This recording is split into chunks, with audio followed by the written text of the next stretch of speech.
Hi, and welcome back to the Save It for Parts channel. We're here on video number 6, 7, one of them. Anyway, we're still trying to get this speedboat to work. In case you've missed my previous videos, this thing cost me all of $0 on Craigslist. And so far, it's been worth all of $0 because it doesn't work very well. So I've done some more modifications to it, I've done some more tune-ups, I've fixed some things. We're going to take it back out to the lake and see if it'll go.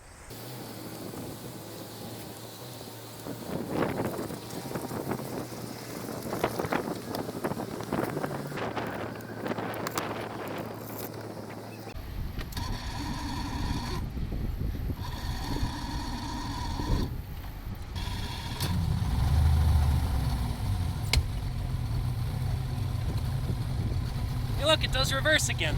But will it do forward today? It does slow forward. Well, it's definitely idling inconsistently. But once we get through the bridge, I'll try to open it up a little bit and see if it goes fast.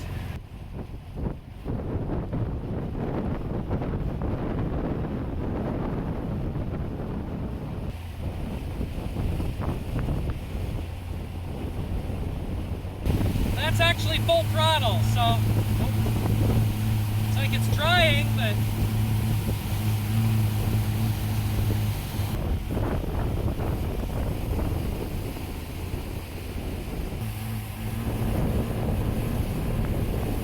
still sounds like you can see when we hit any amount of wake, this thing just bounces like crazy. That's the magic of the 1970s tri-hull, which has been described like riding a bathtub down a set of stairs. There's that amazing tri-hull ride, that bathtub on the stairway. Well, I don't know what else to try here. Yeah, it's not warming up and it's not running very well, so. We did get up to 19.5 miles an hour though as our top speed. Alright, so I've adjusted the idling a little bit higher, so maybe that'll give me a little bit more go with full throttle, because the throttle cable is a little farther out now. So we'll see what happens with that. This is what you get when you get free boats on Craigslist. They're worth every penny you paid. I'm ruining the resale value of this motor.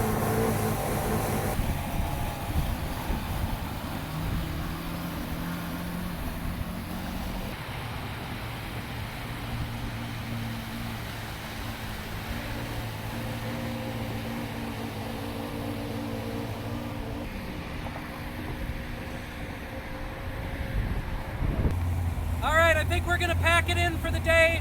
It's just running worse and worse, so we're probably breaking something or wearing something out. Also, there's people with real boats that want to use the lake, so we better get out of their way.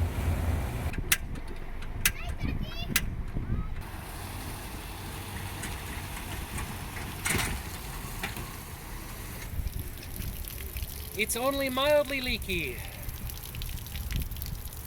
So that's how much water builds up during about a 1-hour testing trip. All right, another day, another disappointing boat ride. So that motor is still acting up at high RPM.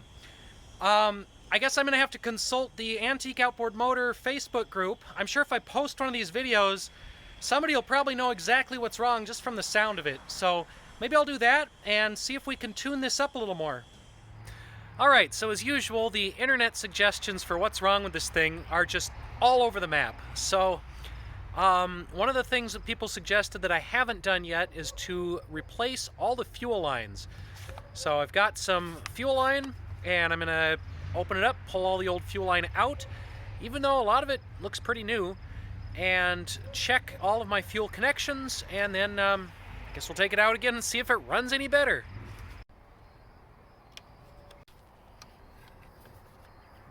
Alright, I took the fuel filter apart again. There's actually a little bit of damage right here to the membrane, so I didn't see that last time, so that could be part of my problem.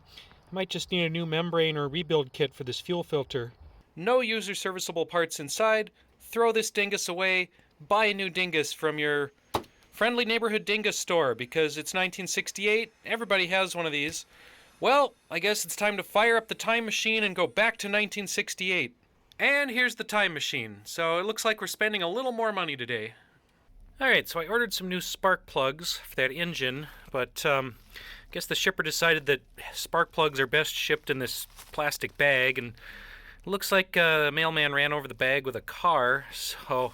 And I don't trust these gaps anymore. If these got run over or smashed, then all these gaps are probably wrong. So I guess that's the perils of ordering oddball plugs on the internet. So again, according to the manual, I'm supposed to be using some kind of obscure surface gap spark plug. But those haven't existed for 40 years, so I'm just going to go with normal modern spark plugs, and I guess it'll kind of work, maybe. And we're back with the old fuel pump and a new one, which took a couple weeks to show up. So this has just been sitting in the yard, and it's into September now, so it's not looking good for getting this out on the river or any big long trips this year. This has been taking all summer to get this boat working. So we're gonna go ahead and put the fuel pump in. It's pretty windy right now, so I might just cut a lot of this out because there's gonna be a lot of background noise. I did order a better microphone, but that hasn't showed up yet either. Okay, new fuel pump is in, so I guess it's time to take it out to the lake again.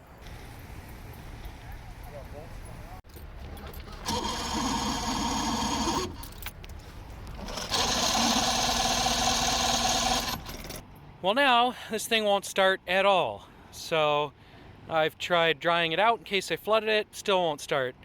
Tried giving it starting fluid, still won't start. So I don't know what's wrong now. Plugs look fine. New fuel pump is on there. Everything's the same aside from that fuel pump, but it is not gonna go. So this thing continues to have no redeeming qualities at all. I don't know why I've spent all summer on it, because it still doesn't work. It's just not a good boat. Okay, so stuff continues to break on this boat faster than I can fix it, because apparently just by hauling it home, I've now broken the steering. As you might notice, this is part 6 of my however many part series on why not to buy a vintage boat or get one for free.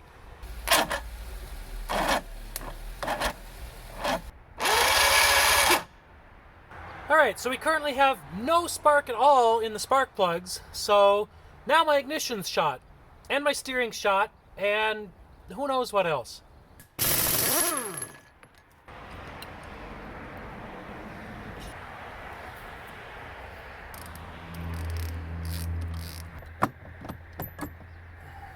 Well, I'm not seeing anything wrong in here. Gaps are fine. My anti-reversing spring is fine. So I guess I took that flywheel off for no reason, as usual. Is this the problem? Who knows? At least I know it will be a problem after I've cut through it.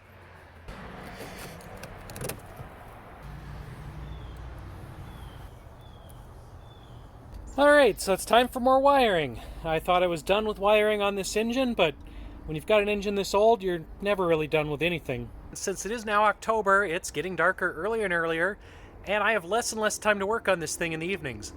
I'm still hoping to get it out on the water again this year, and that means I need to wrap up all my wiring, figure out if that starter even works, and move on to the next step.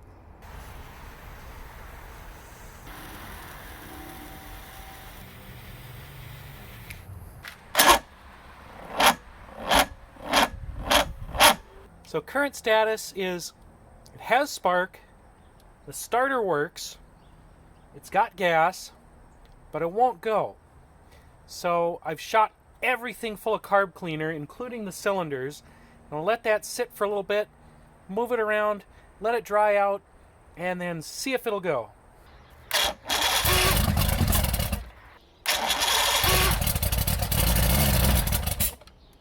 Well, I was hoping to get this thing out and test it one more time, but then winter happened. And yes, I probably should have put a tarp over this thing before it started snowing, but the interior's all rotten and I'm planning on ripping out the interior anyway, so I don't actually care that much about it, and I'm pretty lazy. So I think I'm gonna wrap up this video here. I really was hoping to have a working final product, or at least an intermediate product, or at least a boat that went faster than 5 miles an hour before I wrapped up this video, but I'm just not going to have time to film anything for at least a week before this snow melts. And I need to move on to some other stuff for now. So we're wrapping this one up here. This is the end of this part. Tune in next time, hopefully, for the boat working better. And whether that be this year or next year remains to be seen. Thanks for watching. This has been the Save It for Parts channel, and we'll see you next time.